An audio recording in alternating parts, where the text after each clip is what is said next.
Welcome back to the MizzouToday Show, brought to you by On3 and Rivals. I'm your host, Kenny Van Doren. We're going to talk Mizzou transfer portal this week. I know we're just, I guess 3 weeks away now. January 2nd is when the transfer portal officially opens for this year. Well, of course, only one transfer cycle, no more spring cycle. So could see a lot more movement. And of course, there's probably going to be more movement every year, just with the way college football is going. And we'll get into some comments too from Eli Drinkwitz this week as we kind of get through this transfer portal preview, more of like a bigger picture one. We did a little bit of talking. Kyle gave some analysis a couple weeks ago after early signing day, talking about some positions of need, but we've seen more guys enter the transfer.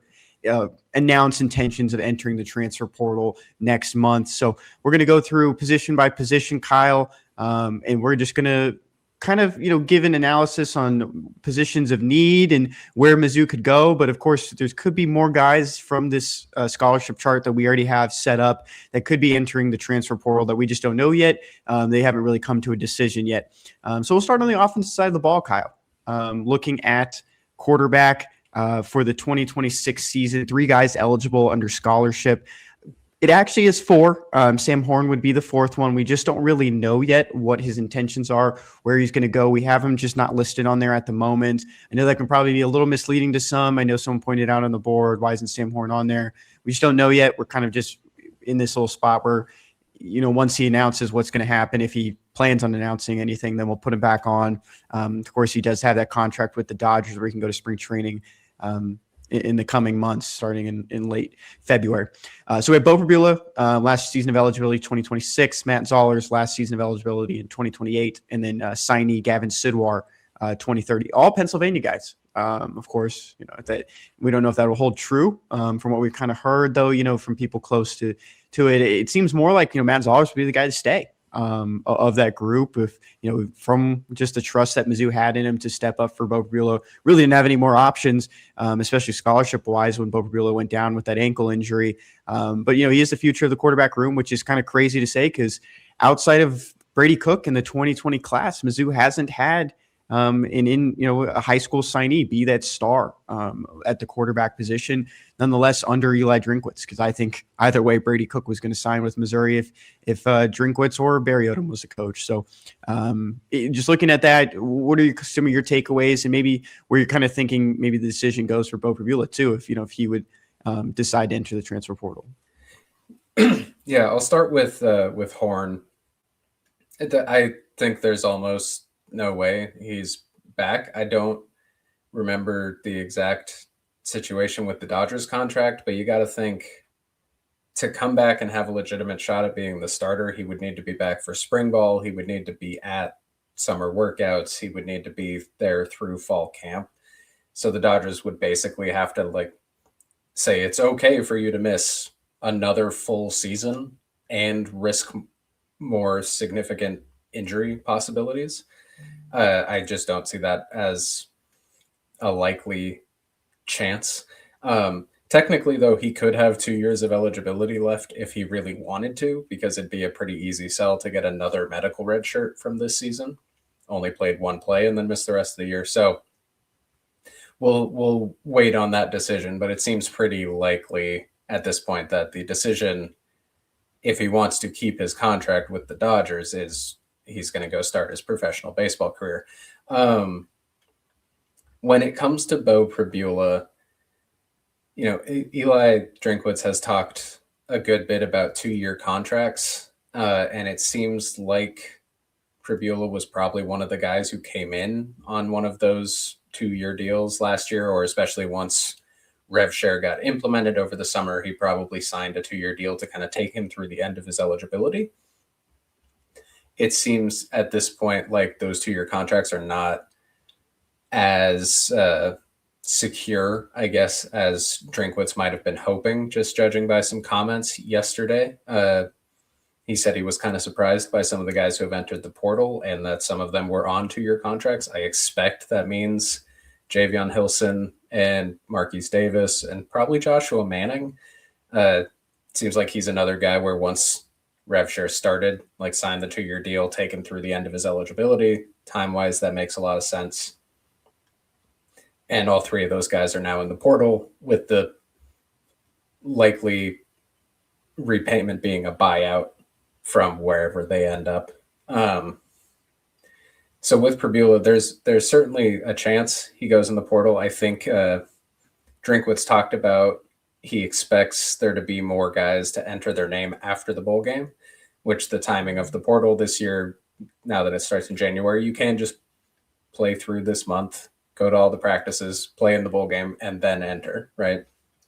So there's a chance maybe a guy in Bo's situation who didn't have an incredible second half of the season could use these 3 weeks, kind of get back into tip-top shape or whatever, depending on, the ankle issue or any other lingering issues, and maybe go out in the bowl game, try to put some good tape on film and say like, hey, I had some lingering issues, but what you saw from me the first 2.5, 3 weeks of the season is more realistically what you can expect from me when I'm healthy, and then use that as a selling point if he were to then go in the portal.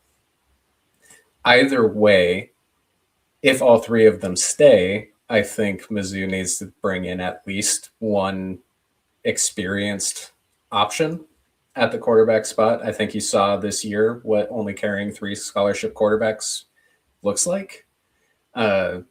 Stuff happens, and sometimes you're down to number 3. And if that's a true freshman, which it would again be in this situation next year with Sidwar, that's not necessarily where you want to be.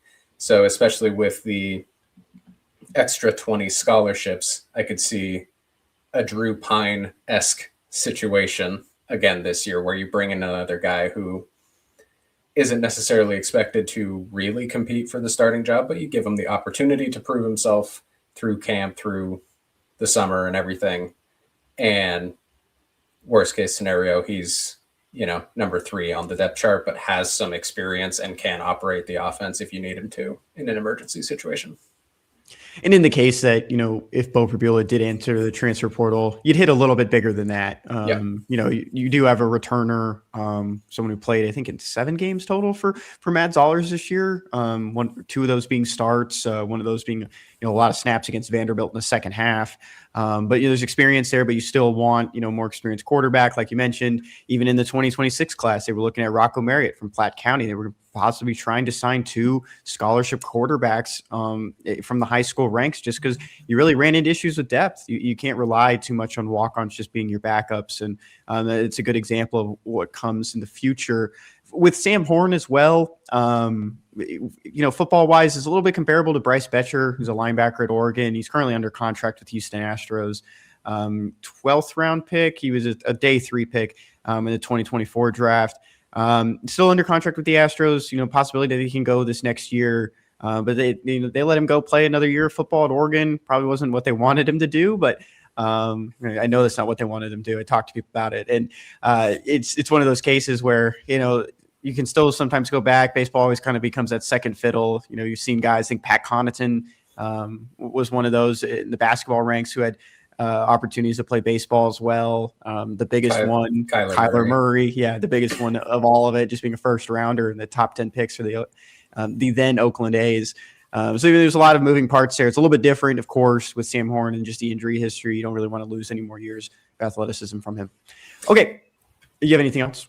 No, it's just kind of continuing along with that. Like there's, I think the timing of the MLB draft, Horn had already worked through spring ball. He had already been with the team, for an extended period of time and had a realistic shot to win the quarterback job. I think you can, as the Dodgers, you can draft him kind of lower, significantly lower than his talent suggested he should have been picked, right? But then pay him above slot money on the assumption that all right, you can go play football this year. That's why you fell in the draft. We'll let that happen, and then you come join us.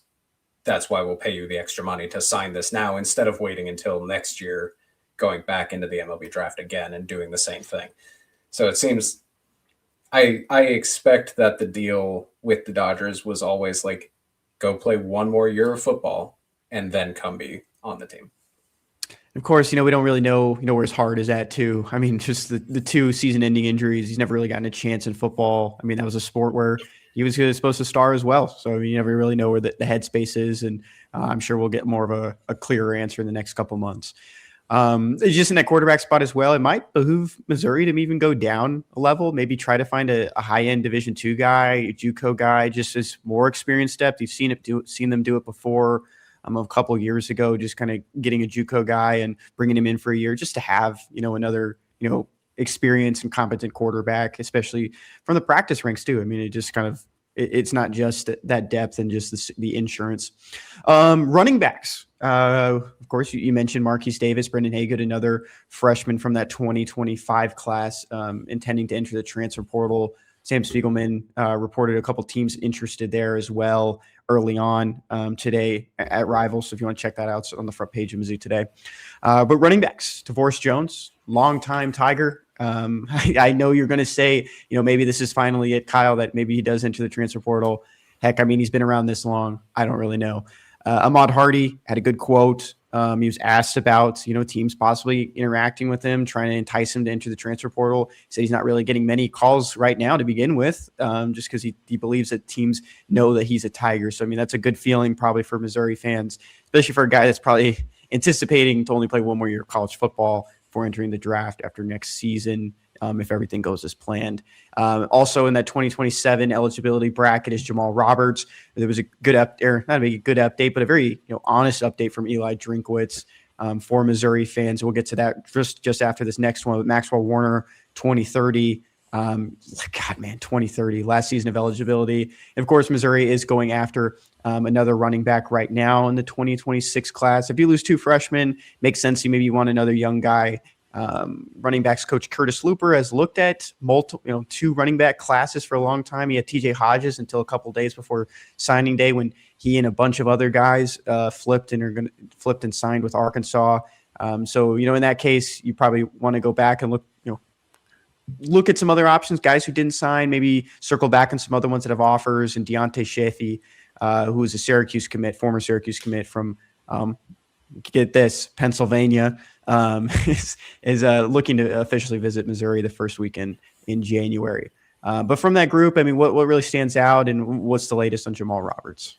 Yeah, so Hardy, you mentioned the quote that it started because Drinkwitz, during his press conference yesterday, went on a tangent about tampering and how there's no such thing as tampering because nobody's been punished for tampering. So everybody on the roster has gotten calls from a bunch of different coaches, and Drinkwitz has apparently gotten calls from parents of current athletes who say this school and this school and this school are calling and they're offering this much money. And so it got asked when Ahmad Hardy came in the room, hey, have you gotten any calls? He said no. And the quote was, they know I'm a Tiger, so they ain't hitting me up. I'm not sure I believe nobody's called. He's with Jeremiah Love officially declaring for the draft. He's the best running back returning in college football next year. I expect somebody called to say hey, if you jump in the portal, you can come here for a lot of money.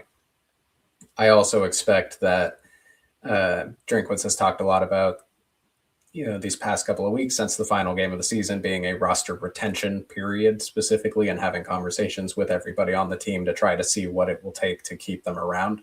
And I expect Hardy was kind of the first guy on the list to say, we need to do whatever we can.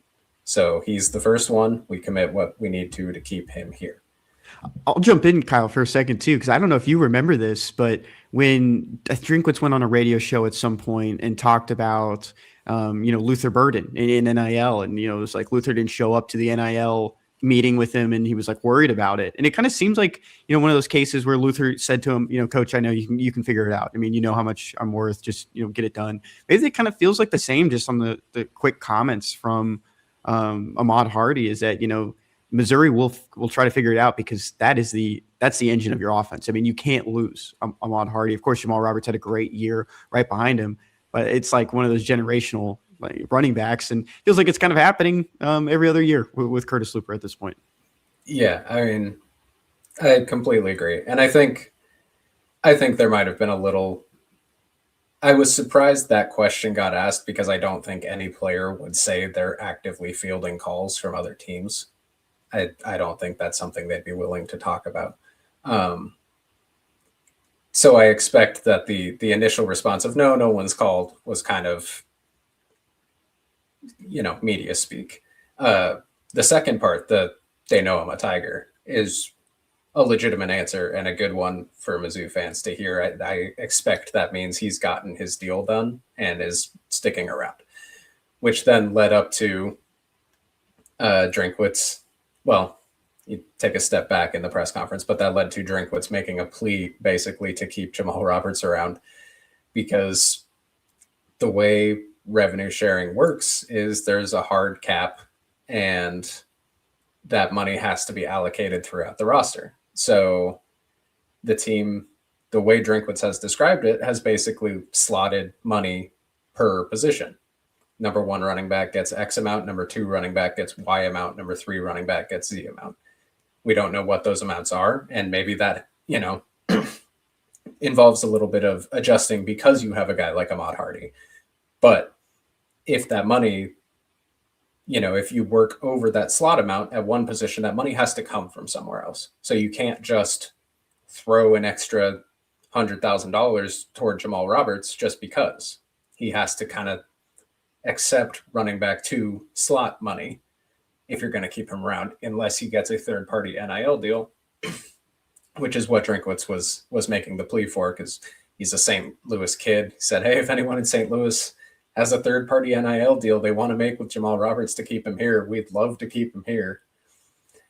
And kind of looking at the other aspects of it, it's not necessarily a better playing time situation if Roberts goes somewhere else. Most schools don't have a single running back who, takes every carry throughout the game. And he got a pretty good amount of carry. I mean, he was, I think somewhere top 15 in the SEC in total carries. So more than other SEC starting running backs.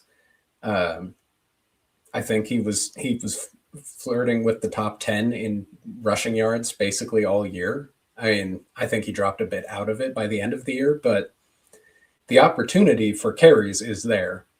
The issue is if he goes somewhere else, he could get running back 1 money. And so you're asking him to take less money to stick around. And that's where the issue comes in. I don't know. It seems Jamal Roberts was one of those guys in my head, kind of like Joshua Manning was until this week, where I thought like local kid grew up wanting to go to Mizzou, wants to stay here. Maybe that's not the case. And with Davis and Haygood both hitting the portal, that kind of signaled like Hardy and Roberts maybe both got their deals done and there wasn't any opportunity for those lower level guys. Apparently that's not quite the case yet. Yeah, no, what we heard too. I mean, from staff source, like they reached out. They were surprised, when it happened. I mean, I was surprised. I was grocery shopping, Kyle. I texted you. I said, "Can you handle this? I'm not home. I wasn't expecting anything." And for Davis specifically. Yeah, for Davis specifically, and like that, just Mizzou was surprised as well. But I mean, that kind of comes back of the circling back on running backs. What happens if Jamal Roberts does enter the portal? If Mizzou can't figure it out, I saw even some. I wish I had it up in front of me. I could give this fan credit. The fan said Old Vienna. I mean, this guy might like chips. You don't have Kevin Coleman deal right now. Maybe you can try to swing someone with a guy that's also from St. Louis and Jamal Roberts. I thought that was funny. But with the running back position, if you do lose Jamal Roberts, I think it's safe to say that Missouri would be interested in another running back in the transfer portal. You go out there, the last couple of years, especially even behind Cody Schrader, when that was a career year, a program heightening year in 2023. You had Nate Pete still on that team. I mean, you had a respected and veteran running back in that room back in 2024. You were kind of splitting carries as well in 2025. Well, I don't think many people are expecting Jamal Roberts to take that step, but another great running back room. So, I mean, it would make sense if Curtis Looper goes out and gets someone. Even if Jamal Roberts stays, maybe there is a world that they try to find another just scholarship running back if they don't get someone in the 2026 class like we talked about earlier. Yeah, I got off on that tangent and forgot we were specifically talking portal needs. I think even if Roberts stays, you're probably looking to add at least a body in the portal, depending on how the Pennsylvania 2026 kid ends up. If he comes in, maybe you're okay with a 5-man group, although with 20 extra scholarships, maybe that's a spot where you just have another body. If Roberts leaves, I think it's a situation where you definitely want to go in and try to get somebody who's going to compete with Tavoris Jones for that number 2 spot.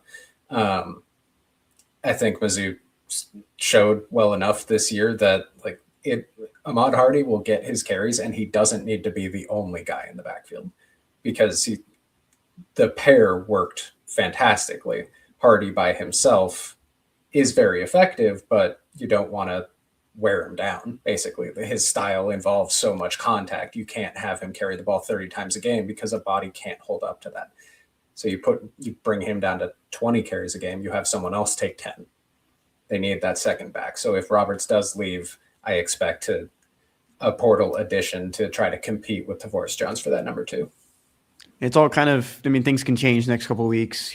What if they do circle back on Marquise Davis if Jamal Roberts, intends to enter the portal? And I feel like Bridges wouldn't be burned in that case too. It's just one of those situations where, yes, you'd have a great career at Mizzou as well, but he could go somewhere else and take care of, more of his family. He could, get a starting job as well.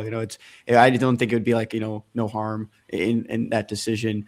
Moving on to wide receiver, as you mentioned, Joshua Manning announced his intentions of entering the transfer portal. A little bit of a surprise. I think that was fair to say. I think the first one, that came to mind was Marquise Johnson as a possible guy that would enter the portal. Did have a little cryptic post on Instagram, on his Instagram story with a song about, moving on.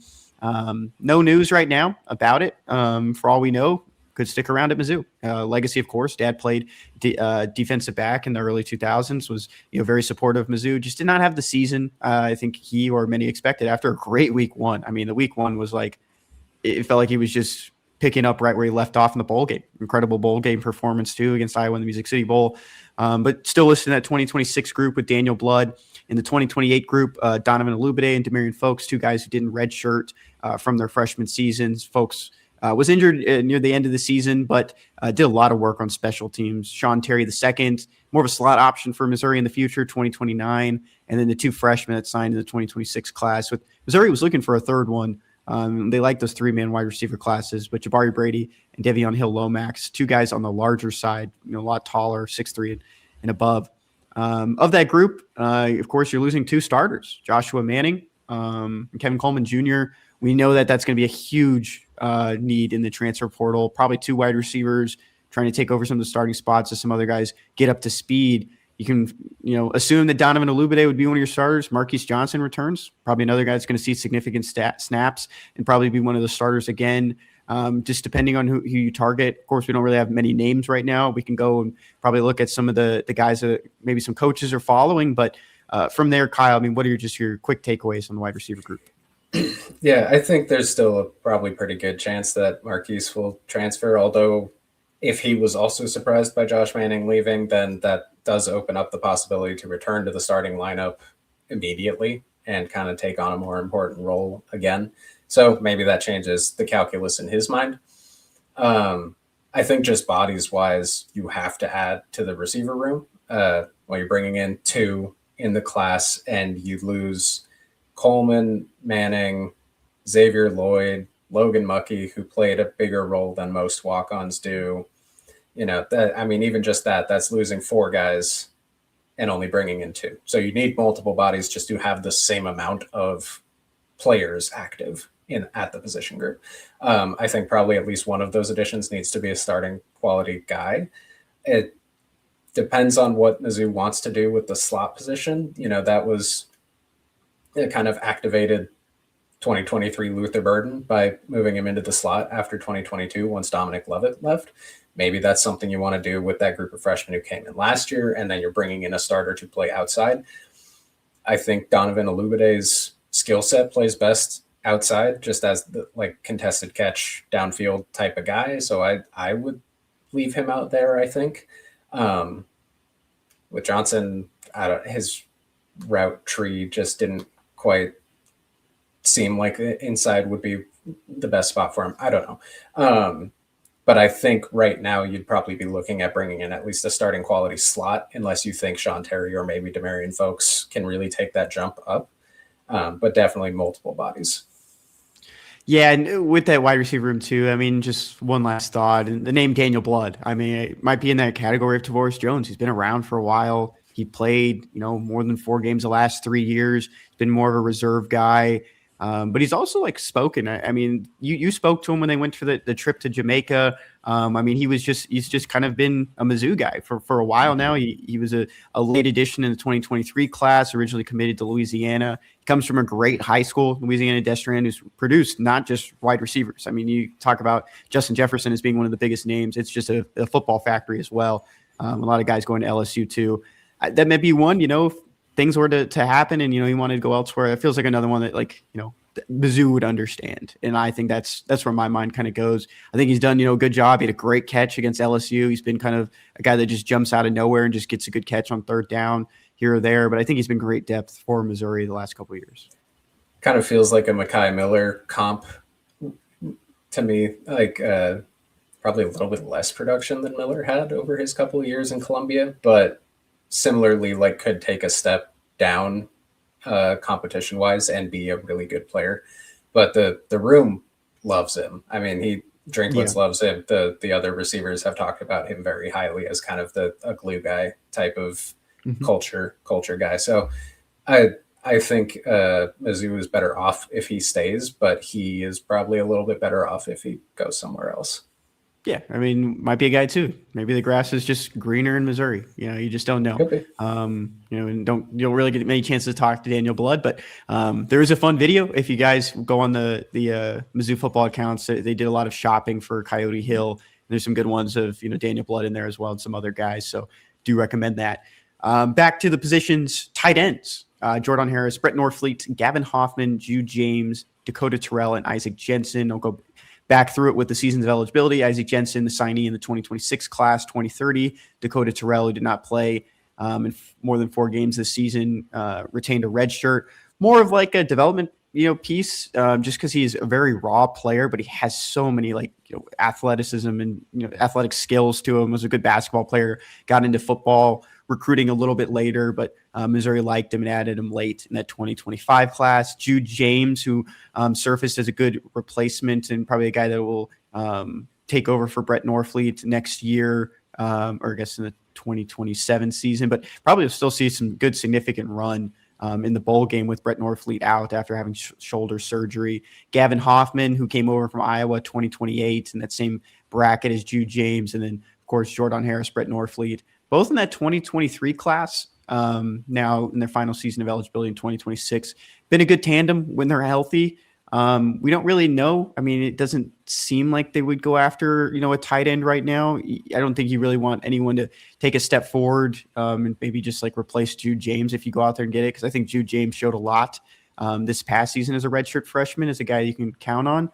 Missouri showed interest in Arlie Morrell, according to national recruiting analyst Greg Smith. Didn't offer him, but the former Iowa State signee committed to Kansas State. So that one looks like it's all locked up there. But I think maybe there is in a world where they go out there and just get another experienced guy, maybe not someone that could take snaps away from Jude James or, even Jordan Harris and Brett Norfleet. But there's also probably a good world, an idea that Gavin Hoffman just steps up into the spot that Vince Brown had, where you just kind of come in maybe as a blocker or on special teams as well. But I think the tight end room is an okay spot right now. Yeah, I would leave tight end alone. As long as there's no transfers out, you lose Vince Brown, you bring in Isaac Jensen, you expect Jude James and Gavin Hoffman, who you brought up, to kind of continue to develop and take that step forward. Hoffman got to Columbia in the spring portal, so give him a full offseason with the team to kind of develop and learn the system and continue all of that stuff. I think tight end's in a fine spot. I mean, Brett Norfleet can't seem to stay healthy. That's nobody's fault. That's just a thing that happens sometimes. But as you mentioned, Jude James looked pretty good, especially against Vanderbilt. Replacing him, he had a really nice play week 1 in the opener. I think you're fine at tight end. I don't see any reason to make an addition unless somebody leaves.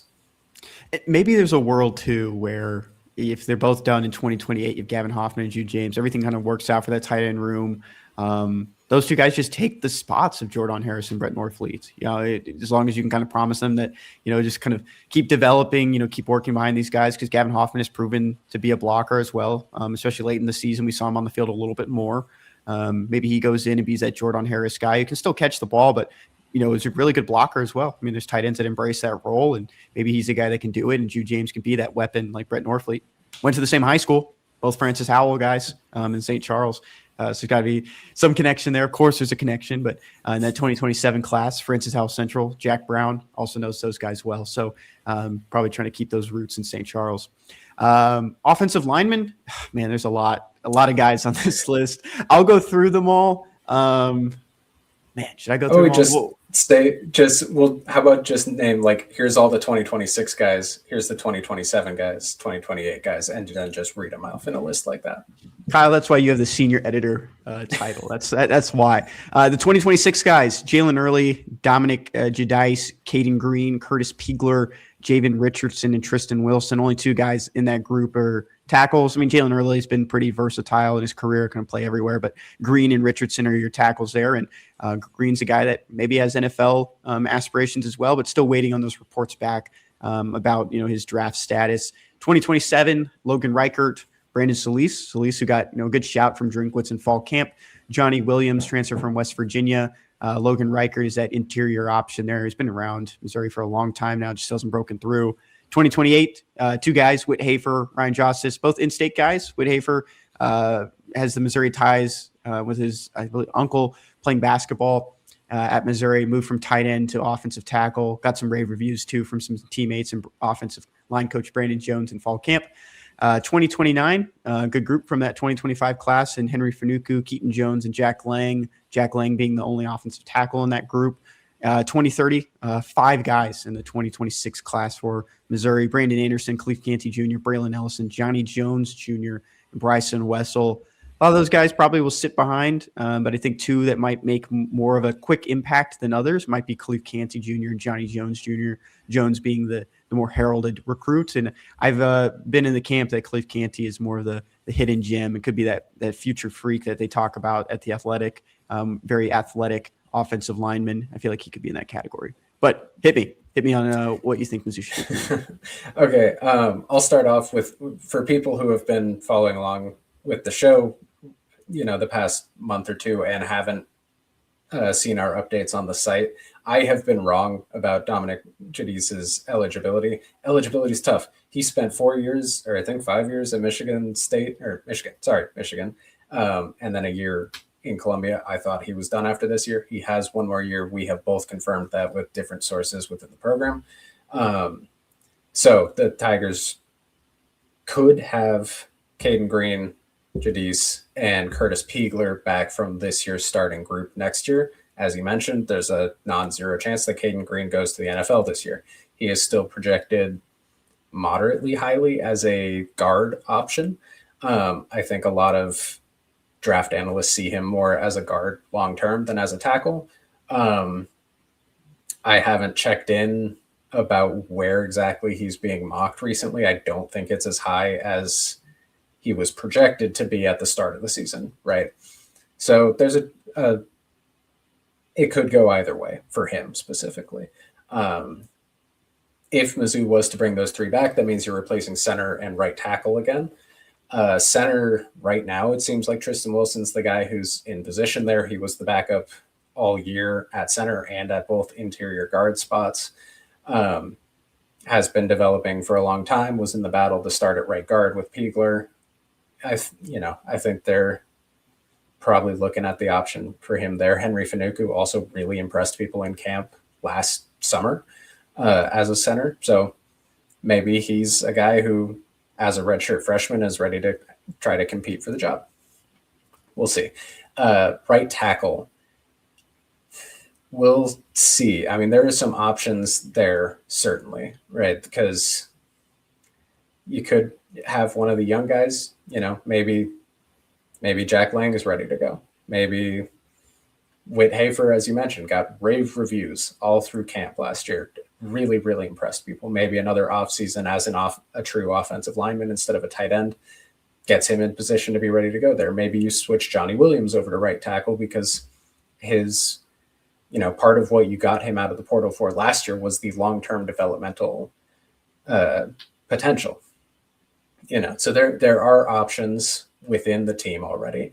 There's also, you could argue, if Green stays, maybe Johnny Williams or Javen Richardson should start at left tackle. Green goes back into left guard. You move Jadis over to right guard, and then Piegler becomes your backup there. You're still replacing the other two spots, but maybe that's a little bit stronger of a group to start with. It just all kind of depends. I think there are a lot of good options available within the team already. And when I asked Drinkwitz on signing day about why he wanted to bring in a 5-person class, he said it was because offensive line is kind of hard to find in the portal. It's maybe a little more expensive than I think people realize. And you can't always be sure. The Tigers kind of really lucked out with Keegan Trost. He was fantastic. I mean, I know people like to complain about the Mizzou offensive line throughout the season. Trost was fantastic. He was really, really good. That's not always going to be the case.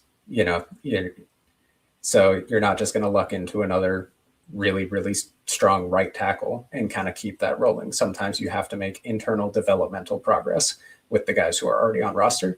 And they've got enough in the room right now where I don't think they need to add bodies just to add bodies, unless, of course, somebody leaves.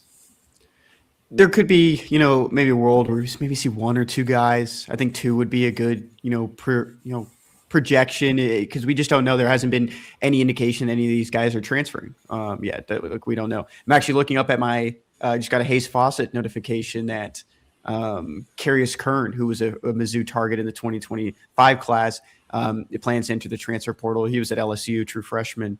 So maybe there's a guy out there they circle back on. Those are some interests that Missouri has had in the past. I don't really know what the future holds for Jalen Early. I mean, you talked a lot about those interior options, and he came in from Florida State in the spring portal. Talk about a guy that will probably use, a full offseason with the team, but he also only has 1 year of eligibility left. So those are some, questions to be had, but we don't have any indications right now on, who could be transferring yet. But it's a very deep group, and I think it's a good problem to have when you have a lot of guys that could be in those competitions and those battles. Talk a lot the iron sharpens iron. The coach speak about it. It's in a good spot for Missouri. Maybe that they can go out there and find someone in the transfer portal. But like you said, it's a little bit harder to find that elite guy without spending a lot of money. And Missouri has some other needs. The offensive line can always get better. You win games up front, but there's still some guys that could return and still make this offensive line even better. And I'll be clear, the offensive line as a group this year was not incredible at all times. The run blocking was okay to good at times. The pass blocking was okay at times. The tackles, specifically Caden Green and Keegan Trost, were really good, and that kind of brings up the base. The interior of the offensive line could definitely improve from this year. And I think, that's kind of where maybe you get that situation of moving Green back to left guard, which, maybe that's a way to entice him to return, is you could say like, hey, you were projected a lot higher when you played guard, a spot you were more comfortable in. So how about you come back, play guard for a season, we'll get you back projected higher into the draft, and then you can kind of strengthen up that interior. But we'll see. There's a lot of moving parts there. It's a good update now that we've both confirmed that Jadis has another year. That makes a big difference, having 3 returning starters instead of 2. I can finally trust you now, Kyle. Thank you for confirming that. With the last thing I have here, Tristan Wilson, he is a Missouri product. He went to Lebanon, same high school as. Here's your trivia. Connor Tollison. Justin Britt. Dang it. So that would be continuing the Show Me State centers, though, if that happens. Bryson Wessel's the one who went to Jackson. And he knows Connor Tollison well. But he's probably a little bit down the line. He won't be with the team in the spring either. He's going to wrestle and then play shot put or track and field, compete. Okay. Yeah. Before we get over to I ran track and I still always say it wrong. We're going to switch over to defense here in a second, but a quick read from our sponsors over at Roback. There's only one way to describe Roback: best fit, best feel. For those who aren't familiar with Rhoback, they're completely changing the game with their incredibly comfortable activewear. Rhoback has released so many items within their new licensed game day collection, and it's our favorite with novel polo designs and clean hoodie and Q-zip designs for some of your favorite schools. It's definitely worth checking out. Nobody else on the market is pairing these level of custom designs with this quality of activewear. Rhoback's everyday shorts or their Delta Performance pants are the perfect pairing as well. They're both super comfortable, have an elastic waistband, and great fabric that is made to have the appearance of a nice short look, but the comfort for a day on the move. Rhoback has also been proudly leading the NIL charge, having signed partnerships with multiple college football stars, past and present, and are becoming the go-to brand for college athletes across the country. Use the code MIZ20 on Rhoback.com for a generous 20% off all new customers through the end of this week. That's spelled RHOBACK.com. That's 20% off all performance polos, shorts, and more with code MIZ20. Kyle, I couldn't even tell. Are you wearing your Rhoback today? Yeah. Okay, of course. Kyle's always got it on. I have an On3 hoodie on, so didn't put it on today. Man, it is so close to Christmas, though. We are 8 days away. I was going to say, get in there now, but nothing's going to get to you. I think I heard on the news today that this is the last day for priority mail if you want it there by Christmas Day. So it's your kind of last opportunity. And it's a good note to throw out there as well. We're not going to do a show next week. We record these on Wednesday.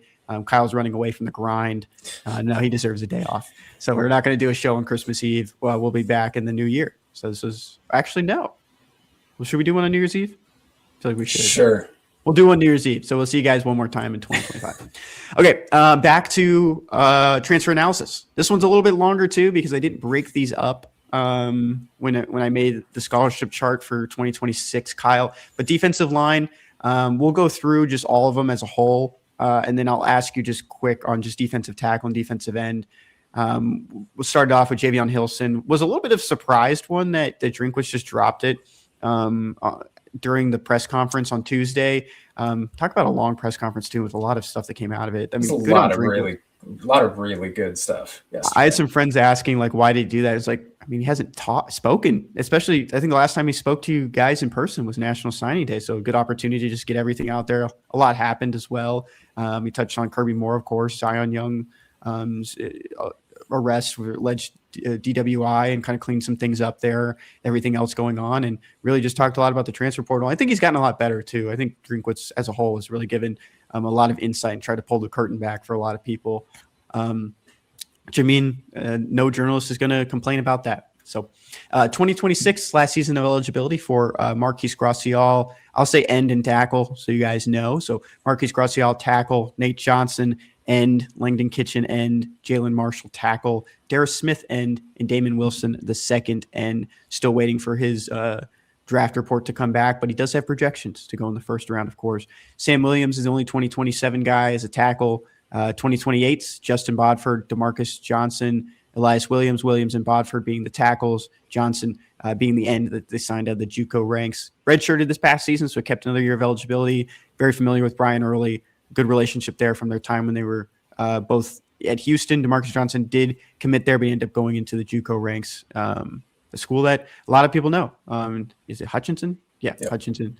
2029, Jason Dowell, tackle. Dayton Hopkins, end. Hopkins had a great year, I would say. Played in 4 games, really stepped up in that Mississippi State game when Nate Johnson got ejected and still retained that red shirt.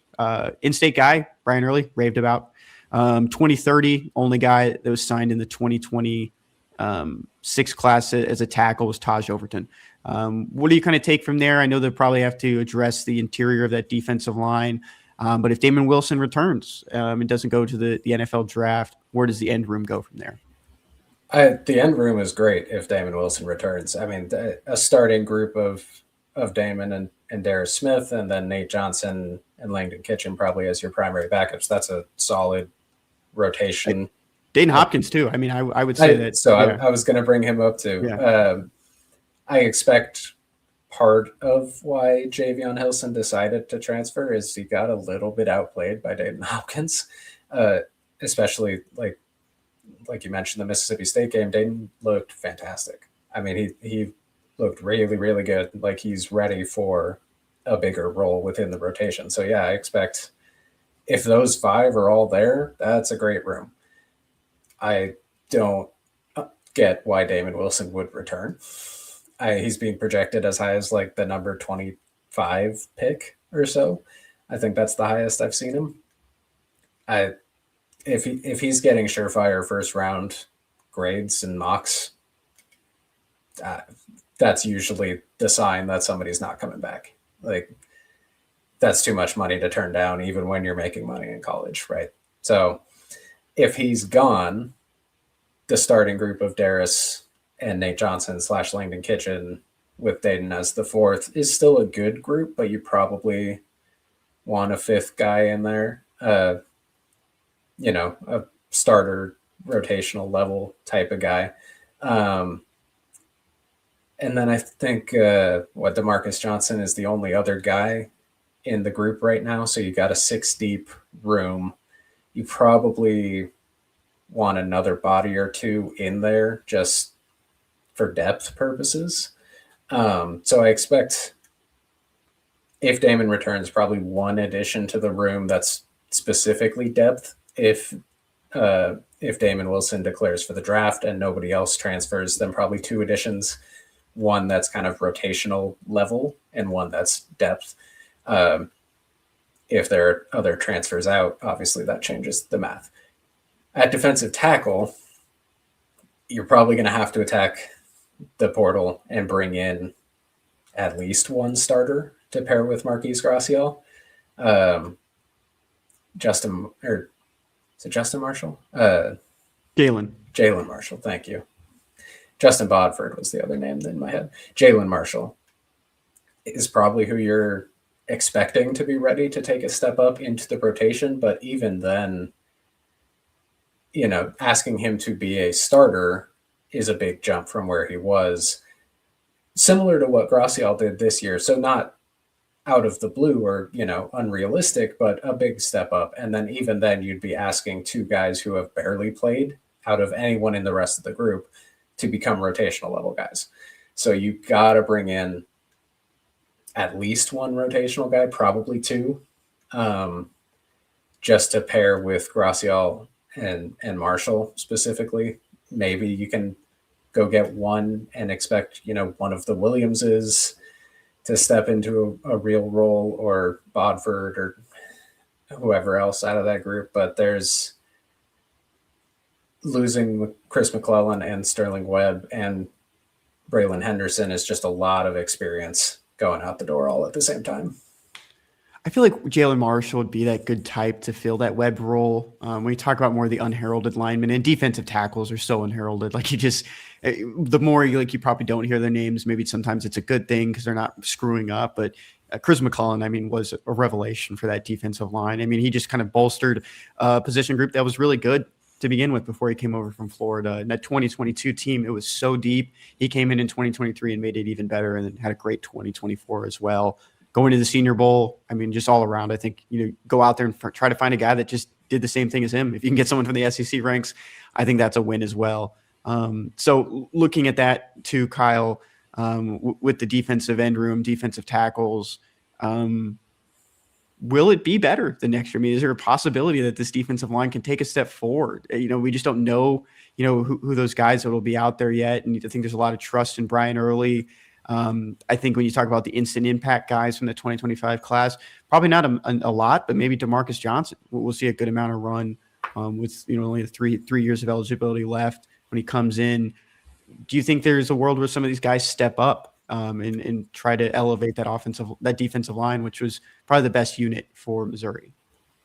I think there's a chance that some of the younger guys step up. I think it would be hard to elevate the group as a whole. I think, a starting group of Damon Wilson, Zion Young, Chris McClellan, Sterling Webb / Marquise Gracial, that's 2 guys who are going to be probably first and second round picks on the end. Chris McClellan is an incredible defensive tackle. You mentioned unheralded guys. He gets noticed because he does a lot of stuff that a lot of defensive tackles can't do, specifically get after quarterbacks. And that was helped by having 2 kind of elite edge rushers to pull focus away from him this past season, but he was really, really good. Good at things that defensive tackles don't always stand out doing. it would be hard to make the group better than it was this year without bringing in like a top end defensive tackle transfer and probably a top end defensive end transfer to kind of lead both of those groups. It's tough too, because you just, in your mind, sometimes when we're looking at this, you forget about the guys who are leaving as well. I mean, you lose Zion Young, and if Damon Wilson heads to the NFL draft too, I mean, that's kind of a lot that you're losing, just sack wise and sack numbers. A lot of the concerns going into the season was, can anyone produce what Johnny Walker did? And Damon Wilson almost did that on his own, I believe. And then you add in what Zion Young did, it makes it even better. So, I mean, that was just a good defensive end room. I think there's a lot of trust what Brian Early has done, though, to try to bring back that production next season. Yeah, absolutely. I think Brian Early is a really, really good position coach, and that I have faith that the Mizzou defensive ends will be good next year. It's just when you're asking, can it be better than it was this year? That's a big ask. I even brought it up on the Unwritten Rule, the other podcast I do, Kyle. I said, who is the staffer of the year? You can't say Curtis Looper or Brian Early. And then Peyton, one of the hosts, was listening back, and he said that was the funniest thing to ever say, because those are the two answers, the best rooms. And I think we went with the linebackers for that answer. And Derek Nicholson, who was in his first year with Missouri, coming over from Miami. He has 3 2027s coming or retaining eligibility in Jeremiah Beasley, Nicholas Rodriguez, Josiah Trotter, 1 2028 and Brian Huff, 2 2029s, Jason King and Dante McClellan, who both redshirted. McClellan saw some good run early on in the season, had that pick 6 in week 1 against Central Arkansas. 2030 coming in from the 2026 class, J.J. Bush and Keenan Harris. J.J. Bush is the one of that duo that will be on campus early in January.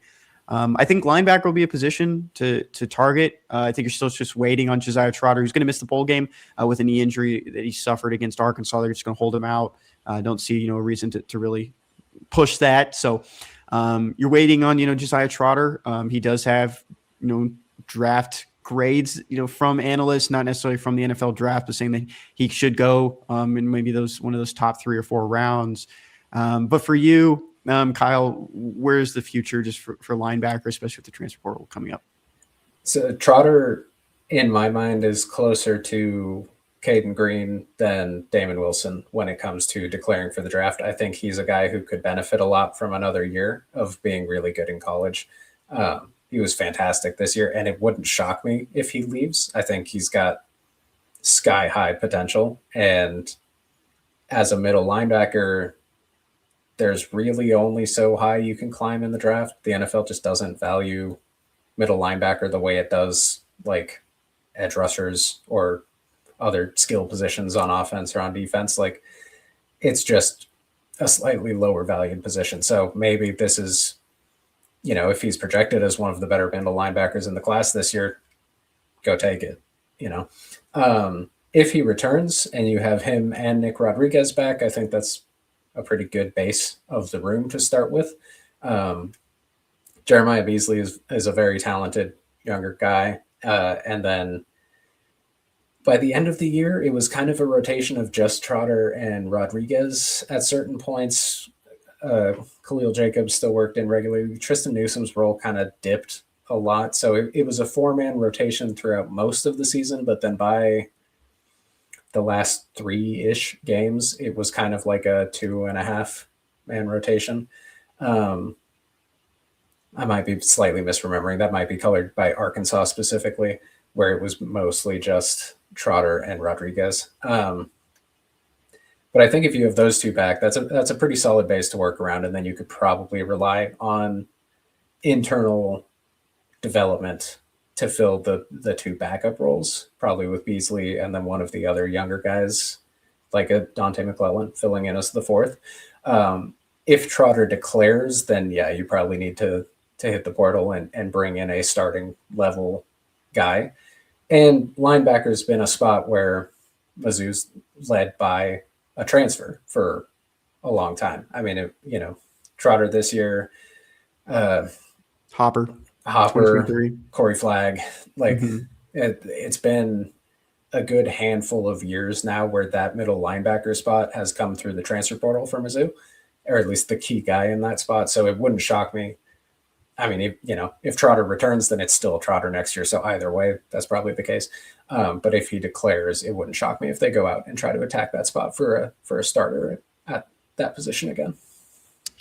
This next position is probably one that needs a lot of attention, and it's not like in a bad way. There's a lot of guys graduating. You recently released a report card on the cornerbacks, better than last season. I think that was very safe to say. It was very obvious, especially down the stretch. Toriano Pride really took a step forward, and just all around, this Al Pogue's unit really improved. And I think that's what you needed to see. Try to get back to like those Ennis Rakestraw and CAD days, which not that long ago. I mean, 2 seasons ago, this was one of the best cornerback duos in the SEC. Returning, though, I mean, this is going to have a lot of emphasis. Drinkwitz even said it in his National Signing Day press conference and said, cut. Like he said cornerbacks, and he kind of joked. He was like, oh, shouldn't have said that. But this will definitely be one that Missouri puts an emphasis on. And don't have any names for you guys right now, but in the 2027 class, guys with eligibility still are Nicholas DeLoach Jr. and Shamar McNeil. In the 2028, it's just Cameron Keys. 2029, Mark Manfred, who retained a red shirt after this past season from the 2025 class. And then in the 2030 eligibility, it's Ahmad Billings and Jackson Gates. Jackson Gates, of course, one of the late risers in the 2026 class and flipped from BYU late into the cycle in October. He'll be on campus early, very speedy guy. When you talk about maybe some instant impact, he could be a guy that's on special teams pretty quickly, just with a lot of the speed and length that he brings. But from that room, how much of an emphasis is it to strengthen that cornerback spot? You got to hit the portal for probably 2 starting level guys. We know that last season the Tigers wanted to try to target a starting level quality corner who had multiple years of eligibility left, probably specifically to carry over into this season as kind of the holdover in the rotation. Instead, they got Stephen Hall, who played generally pretty well, had some penalty issues. And just the thing that stuck out when I was going back through the grades for the corners was they allowed less than 50% completion targeted at them. You could see, like, I'm looking at PFF grades a lot for that. So it's, picking the nearest coverage defender a lot of the time. So once I get to the safeties, it'll probably look a lot worse. But that was just something like the Tigers played a lot of kind of soft zone coverage this year. And the expectation when you do that is you're going to give up a lot of completions. The corners specifically gave up less than 50%, which is better than the CAD and Ennis group did in 2023.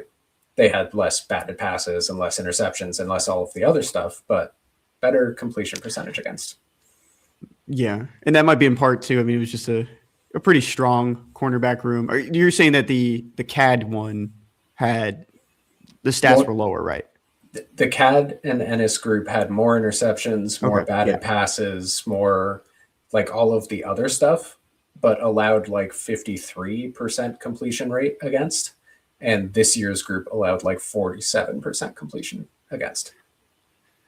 Yeah, and so I think just with those improvements too, I know it kind of, I think it sucks for this cornerback room when you think about it with how much of a step it took, and all 3 of those guys are gone now, and it's almost like you're kind of restarting. It feels like maybe you move 2 steps forward, now you have to take a step back.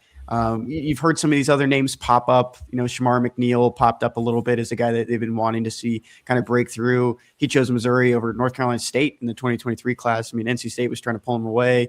Cameron Keys took a step forward. I remember Mizzou mentioning he got a little bit bigger in fall camp. He got shouted out in fall camp a few times, I think specifically around the second scrimmage, the one at Lindenwood. He got shouted out as a guy that was making a lot of plays. And then, we didn't really see him at all during the season. So with those improvements too, Kyle, I think one of the biggest things that maybe some are asking for from this cornerback room too is you didn't see many turnovers this year. I don't know if you have those numbers, if you've really looked into them yet, but when you do a lot of these season recaps, but I feel like interceptions have been down a little bit, like you mentioned, with the numbers being higher for that CAD and Ennis Rakestraw duo. So I think when you go into the transfer portal year, I think a lot of that money and attention is going to go to maybe some power 4 transfers. Yeah, definitely. I mean, I think this corner group had 2 interceptions and they both came from Toriano Pride. I think. Drayden Norwood had 2 in 2024, but I don't think had any this year. And then I don't think Stephen Hall had any. That definitely comes from the style of play. Cat and Ennis were able to play a lot more man coverage and kind of stay tight with guys, which allowed them to be more havoc inducing. That's kind of that zone, soft zone that I was talking about. These guys were playing off a little bit more, kind of just staying in the area and making sure that guys didn't make plays after the catch. And I think that's in part because of just pure athleticism. Cat and Ennis were elite athletically, right? Like they're both on NFL or within NFL programs now. Cat on an active roster, Ennis on IR, I think again. Yeah. So I mean, like there's just a different level that you're able to play with that type of duo than you are with other types. So I think this year, you know, Nick DeLoach was part of the rotation in 2024. You could probably turn to him as kind of your crossover guy. And corner, especially what we saw with Toriano Pride at the start of 2024 and the Stephen Hall at the start of 2025, has some like kind of lag in the pickup for transfers into Mizzou's system. I'm not sure exactly what that is. But it seems like corners kind of struggle a little bit as they get used to Mizzou's system. So you probably want Nick DeLoach to be kind of one of the main guys there because he'll have a full understanding of the group. But I think you probably want at least one of the other guys in the primary rotation to be a transfer who's, you know, a junior or a senior who has had some experience and some success. Maybe you want the other two in the group. It seems like Mizzou really wants to stick with a 3-corner group. So maybe you want the other two along with Nick DeLoach to be successful transfers coming in. Or maybe you expand the group a little bit and then involve maybe Cameron Keys, you know? Yeah, I think internally, I think that's a really good point, Kyle, that maybe that third spot you're really trying to hit home. And I mean, what a kind of story it would be, too, if Nick DeLoach stepped back into one of those spots. It's a weird situation. Yeah, he didn't really play at all this past year. Stephen Hall took that third spot and just ran with it. He wasn't competing with Toriano Pride anymore. You saw him a lot on special teams. I think he was very, I mean, I don't know how to say this. The camera caught him a lot. I think I saw him a lot on special teams, you know, being out there trying to make plays, being a gunner. I mean, he was pretty speedy. He was doing his job on special teams. Moving on to the last defensive category, and then we'll do some quick hits on special teams. 2026, you have Marvin Burks Jr., Mose Phillips. Mose, who really didn't play much this past year, was really just more of a depth option, a little bit of surprise, but Virginia Tech transfer. His role grew by the end of the year. He was playing more by the time he got to Oklahoma and Arkansas. He really didn't play at all early in the season. Yeah, he was more of that group that would come on the field, some of those freshmen and redshirt freshmen, sophomores that would play late into some of those games, especially just against the non-conference teams. 2027, I think this is a good group too. Santana Banner and Trajan Greco. 2028, you have Jackson Hancock. 2029, CJ Bass. 2030, you're bringing in 3 guys from the 2026 class, and Brody Jones, Jaden McGregory, and Carter Stewart. All 3 expected to be enrolling early in January. From that group, you know, in my mind, Kyle, and I'll give you my full list at the end so we can just kind of recap some of the numbers we said. I think maybe one or two. I think the safety room is pretty good. You know, if you're still expecting, you know, Trajan Greco to take a step forward, you've really used him a good amount the last 2 years. That's a good spot. Marvin Burks, of course, will have one of those starting spots. Santana Banner, another guy whose role really grew at the end, probably taking over for Dalen Carnell as a star. What are just your thoughts on the safety room? I think you're generally okay in the safety room, maybe a body for depth. You brought up Santana probably taking over for Dalen Carnell. I think Marvin Burks might do that too. They both kind of have the body type for it. And I wrote during fall camp about how Mizzou really cares about positional versatility among the safeties. So all of the safeties generally knew how to play all 3 spots. I know Dalen mentioned Santana kind of as a guy he was taken under his wing during fall camp, maybe lining him up to take that role. So we'll see. It's probably either him or Marvin Burks moving into that star spot. But there'll be 2 of the starters, certainly. And then the other probably be Trajan Greco or Mose Phillips. And maybe that's your kind of 4-man primary rotation. And then, you know, maybe CJ Bass as the 5th.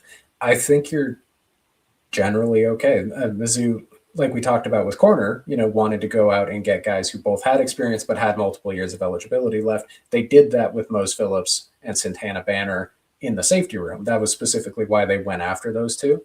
And I think you saw by the end of the year that they had both kind of picked up the system enough to take over for those spots. And I think you're generally okay there for now. You talk about the Trajan Greco too. I think there might be one in this 2026 class in Jaden McGregory. I think he showed a lot. Sophomore and senior, or junior and senior seasons at Valley and West Des Moines, Iowa, and he's a guy that's very versatile. He played a lot of offense too. He's a state champion in basketball. That was like one of the first loves. I mean, he's very just athletic. Just has a lot of when you talk about maybe some good football players, they have experience in other sports, and he played baseball too, but really just kind of honed in on basketball and football. I do like a lot of his talent, and I think he could be a guy that maybe has a similar role to Trajan Greco the last 2 years, maybe gets on the field a little bit more of a special teamer just as a freshman, can get on the field and try to make an impact. But I think he's a little bit more ready than some of these other younger guys that are coming in this 2026 class. Now, I know everyone has been waiting for this. Special teams, Kyle. Two guys under scholarship, both from the 2023 class, in Brett LeBlanc, the long snapper, and Blake Craig. But LeBlanc has one more year of eligibility, which is crazy to say. He graduated high school and I graduated college, so he's going to be 2026. And then Blake Craig, I know it's not crazy for you, old man, but I'm only 30. Yeah, I know. Sometimes I forget that you're not that far away from me. But Blake Craig, 2027, missed this past year. Probably could earn a medical redshirt too, because he was a redshirt sophomore coming into this season. But we don't really know yet. But right now it'd be 2027 for him. You look at some of the other specialists on the team, other kickers, Oliver Robbins, who ended up being great for Missouri. I think that was a great addition to get him from Florida Memorial. Robert Meyer was a freshman coming in, up and down season, and then Ryder Goodwin, who they added early on into the season from northeast Oklahoma. Northeast Oklahoma A&M. Yep, yeah. Northeastern. It's northeastern Oklahoma A&M. Yeah. Actually, let's check that real quick. I think it's northeastern Oklahoma A&M. I doubt even the Missouri side has it. It's not even loading. Okay. But yeah, just among those kickers, we really don't know. But I don't think kicker really needs to be a position that needs to be addressed. Yeah, I think we haven't really. I don't remember if we brought it up at the beginning. We've been talking for a while. The SEC is now upping to 105 scholarships, so you can have every single player on roster be on scholarship. Don't know if that's exactly going to be what Mizzou does. You don't have to have everybody on scholarship, but you can. I was surprised to find out that Robert Meyer was not on scholarship. I thought he was. And I agree about Oliver Robbins. He was pretty good once he got opportunities. So I could see at kicker just rolling with, Blake Craig's coming back. He's the assumed starter for sure. I mean, no question. I could see one of Meyer and Robbins kind of seeing if other opportunities are there for them to be the starter, and then you roll with the other one as the backup. I have no idea what Ryder Goodwin's going to do, but his name did not come up after he transferred in. I mean, he came in as an extra body in the room, and that's basically what he was all year. Yeah, I really don't know what you can't even assume. There might be more opportunities now to add more specialists back, because last year you saw almost like a mass exodus of specialists because there just wasn't as many roster spots, with there being a limit on roster seating and not just scholarships. So that kind of sent some of those specialists, in different directions. Right. Looking at long snapper, this is another one where I don't really think you need to address it. You have Brett LeBlanc coming back. He's probably going to be your main guy. Henry Crosby, as his dad pointed out in our Twitter mentions, Mr. Crosby's a good guy. Shout out Mr. Crosby. I spoke to him for a story last year after Henry had committed to Missouri. But Henry came in that Arkansas game, really bad conditions, but Brett LeBlanc just didn't have a good day. Probably the first time you can say that too, that Brett LeBlanc hasn't had a good day. Been solid the entire time he's been at Mizzou, basically, until that Arkansas game when it was really, really cold and raining real hard. I think some people probably learned his name for the first time too. Yeah. And I think that that's another thing about long snappers, like you were talking about with defensive tackles, like you hear with offensive linemen a lot of times. If your name doesn't get called, that's good. Yep. It's like the more that people don't know your name, probably the better job you're doing. But it's good. I mean, some people probably know Brett LeBlanc too. He was an All-American. I mean, he was a big get for Missouri at that long snapper spot. But this was his first year too, doing it on both punts and kicks. He had split some of that with Trey Flint in the years before that. And then Sean Gross was a freshman who came in as well. He's from Westminster in St. Louis. So that's just another guy in the room. So maybe they add another long snapper, just because you can now. You just can keep those specialists in there. Punter will be the one that Missouri will address. Connor Wesselman will be out of eligibility. You have John Butcher, who came over from Grossmont Community College in the spring transfer window, junior college punter. From there, don't really have any names for it, but that will definitely be a position of need. And we learned today that Drinkwitz has apparently been targeting punters. That was just an interesting comment from a South Carolina long snapper. Yeah, here, I'll go and find it real quick. I mean, everything kind of goes back to South Carolina in some capacity. I mean, there's so many connections to this South Carolina era, but Hunter Rogers quote tweeted a video, just a snippet from Drinkwitz's press conference where he's talking about the tampering. Yeah, the tampering. And how there is no such thing as tampering because nobody's been punished for tampering. That was essentially what the quote was. And Rogers quote tweeted it, or replied to it, and said, "You can't say that and then go offer our punter crazy money." That punter at a redshirt freshman in Mason Love. Then maybe he's referring to Kai Kroger, who was All SEC member and All American in 2022 and 2024, second teamer. It's probably going to be the latter. Yeah, we don't know specifically who he was talking about or if it's a real thing that happened. It's just an interesting comment on Drinkwitz's quote from yesterday because those do get around.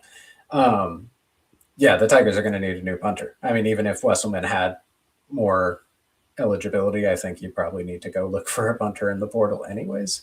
John Butcher is another guy like Ryder Goodwin where just he never came up. His name didn't come up. It was not ever talked about, even when Wesselman was struggling, that they might make a change at the position. He was not given opportunities throughout the season during games, so I don't think there's an excessive amount of faith in his ability to be the starting guy moving forward. So yeah, you need to go add a punter in the portal. And, I was one who kind of defended the Wesselman move not at this exact point last year, but when it happened last year, even though he had been relegated to a backup role at Stanford for his final season there. His kind of general numbers looked fine when he was a starter. And looking back specifically for a story I wrote either last week or 2 weeks ago now, it wasn't like catastrophically bad, except for one punt against Oklahoma, which was catastrophically bad. But it was never great, right? And Drinkwitz has specified multiple times that special teams is an area where the team can be better. And a lot of that comes with better punting. And there's really only one way to be better at punting, and it's have a better punter.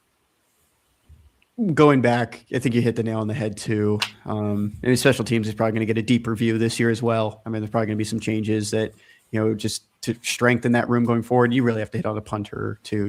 That's a phase that could really use a lot of improvements and really help you in the long run. I think that's probably the best case, but kind of going back to that comment too from Drinkwitz, so there were some good comments just on our X account too, with people replying to it. Kyle, I don't know if you saw these, pointing out that, just because he knows there's an issue doesn't mean he's not going to take advantage of it. I mean, he still has to build a team. I think out of all the coaches probably in the SEC, and there's probably some more that are doing it as well. I think it's just because we listen to Drinkwitz, of course, for a living. And so I think, we see it a lot that he does point out the issues a lot with the calendar, with the NCAA, with how things are handled and adjusted.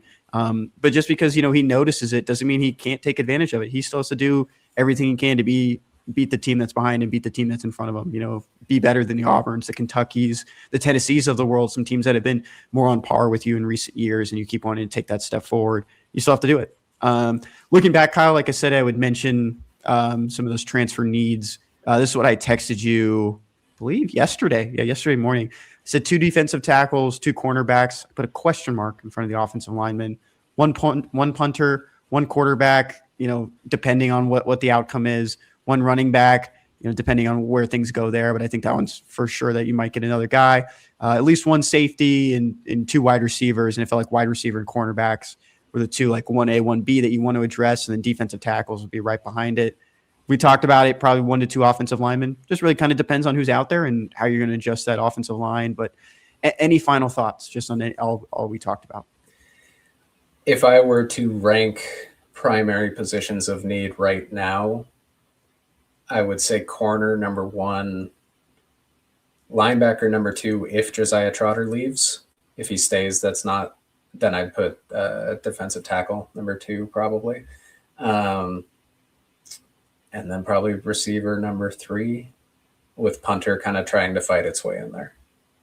Where would you put defensive tackle? That would be it would be 3 if Josiah Trotter does not return, 2 if he does. Because that's a good list. Linebacker fully makes its way out of my group if Trotter's back. I just really think that, just at least 1 star wide receiver. I think if you say that, if you put 2 wide receivers, maybe you bump that down a little bit, but you just say 1 like real impact receiver, maybe like someone like Kevin Coleman bracket from last year, and you improve the passing game. I think that will be just exactly what you need for that offense. And I think it's very objective, and I think that's good. I think that's a good kind of take on it, because anything can change. I mean, anything can change the next couple of days of guys transferring. That's kind of the thing is, by the time you finish listening to this, once we've published it, there might be more news. And, that's kind of the main thing. The whole next, 5 weeks now, stuff can change quickly. Yep. I mean, by the time you might get around to listening to this on Sunday, there might be 2 more guys in the portal. There might be less needs just for this team. We don't know. So things can change. As we mentioned in the middle of the show, I should mention at the top, we will probably not have a show next week, not planning on it. But we'll be back on New Year's Eve to talk with you guys then. Probably just talks a little bit of basketball with the SEC play coming up before then, and just any other transfer portal football updates, staffing moves. Maybe there'll be an offensive coordinator by then, most likely in the next couple of weeks. So we'll talk to you guys then. And until then, enjoy your holiday season. Kyle. Before we go, I know we didn't talk about bragging rights. We'll get to it. I will have tons of coverage beforehand, leading up to it, and after. So, we're not disregarding it. It's just 5 or 6 days from now, and then we won't have a show for a little while after that. So there will be coverage on the site. You can follow along there. Join for $1 if you're not already a member.